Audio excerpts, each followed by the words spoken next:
Welcome to another Project Calibra episode. In this video I'm going to be refurbishing the axles, the differential bearings, all the seals, and then for the end we're gonna do some upgrades, and we're also gonna replace the brakes with a budget big brake upgrade.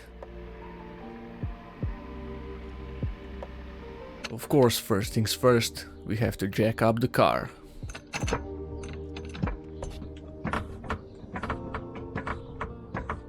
Next I had to remove the entire brake assembly so we could remove the axles and also replace the front bearing assembly.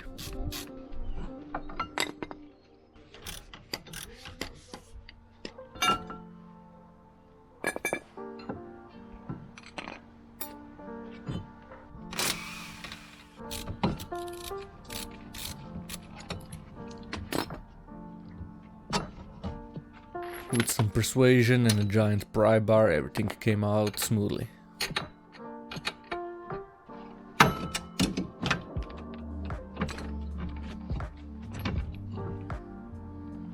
Here you can see how much oil this car leaks, even though we replaced all the seals when we were installing the engine. Lesson learned, never use cheap axle seals.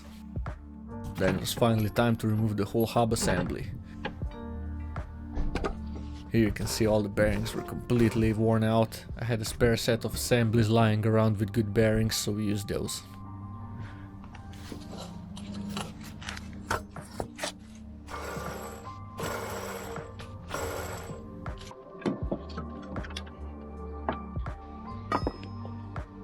Next I had to remove the intermediate shaft and one of the bolts stripped out, so I had to go and get an extractor set, and I've successfully removed the stripped bolt.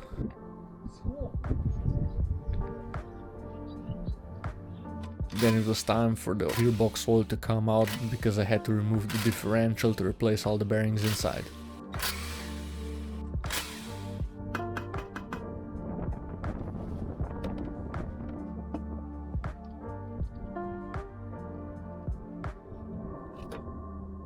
Then it was time to remove both flanges which hold the differential in, and also to replace both axle seals because they were leaking. On the left side there's a differential cup which sets the preload on the bearings of the differential, so you have to mark the position and then count all the turns so you can set the preload just like it was before. I also used the specialty tool to remove the cup from the gearbox, just one of those perks of working at Opel. Then I had to remove all the bearing races from the cups because I was replacing the differential bearings and I wanted everything to be fresh. To reinstall them I just used a block of wood. Then it was time to reinstall the axle seals with your mom's blue dildo.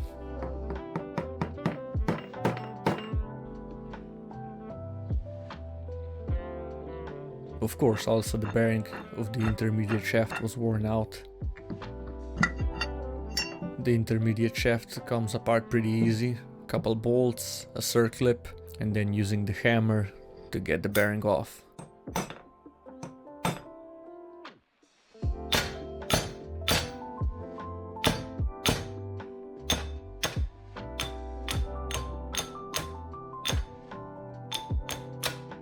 And then reinstalling is just the reverse of the disassembly.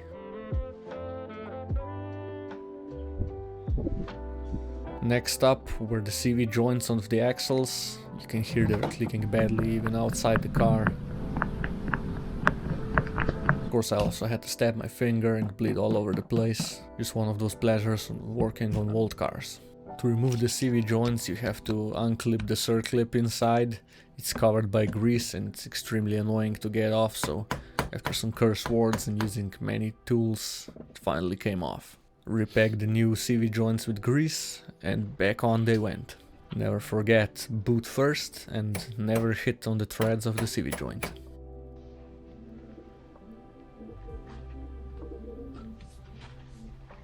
Then I had to tackle the diff bearings. I didn't have any proper pullers for this, so I cracked the outside cage of the bearing, then used some improvised tools to get it off.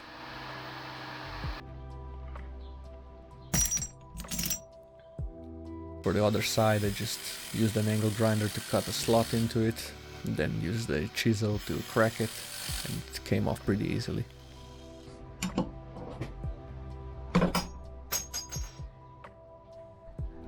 Slapped the new bearings on the diff, then it was time to clean up the gearbox sealing surfaces, reinstall all the flanges, and the diff went back in.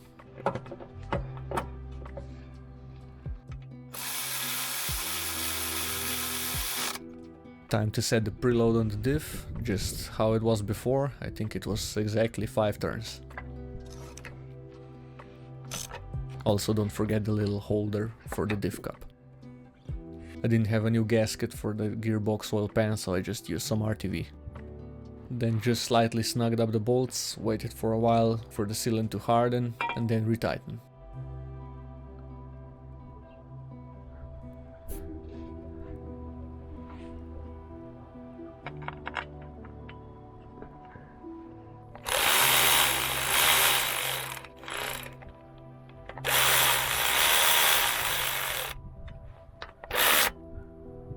While under there, I took care of some surface rust forming on the edges.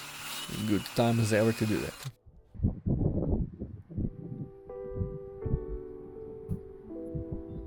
Everything was looking really good at this point. I just had to tackle one more issue with the gearbox, which is the shift turret was also leaking. There's a gasket in the shaft seal, and as you can see, the gearbox was just covered in oil. I disconnected the shifter linkage in the middle so I didn't have to reset the position later. The turret comes off pretty easy, just a couple of bolts. Then it's also very easy to disassemble and replace the seal. Just use some RTV and put it back on. And then it was time to refill with 2 liters of oil, and that's it. A good deal on some wheels popped up, so I upgraded from 15-inch Super Turismos to 16-inch Super Turismos in white, and I think it really changed the look of the car.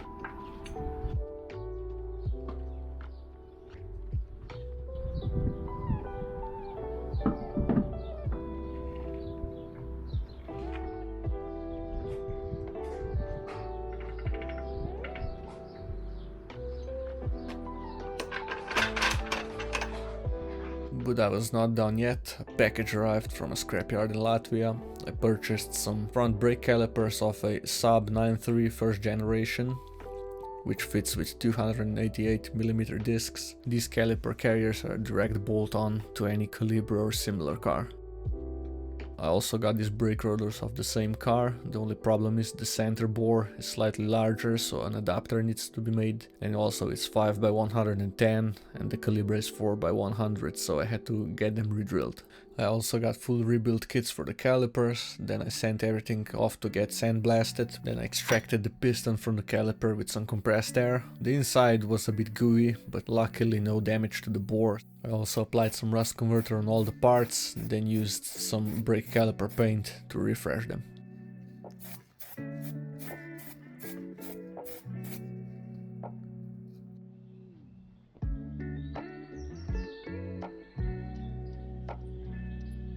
Here's the fun task of reinstalling all the seals and making everything look nice.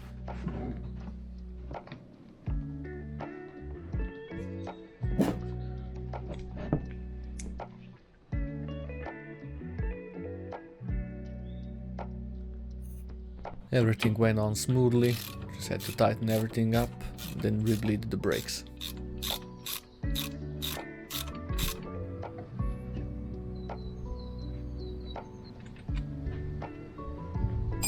And that's it for this video. All the big leaks have been eliminated, the vibration is gone, we've upgraded the wheels, and we've also upgraded the brakes. So here's a few clips, and I'll see you next time.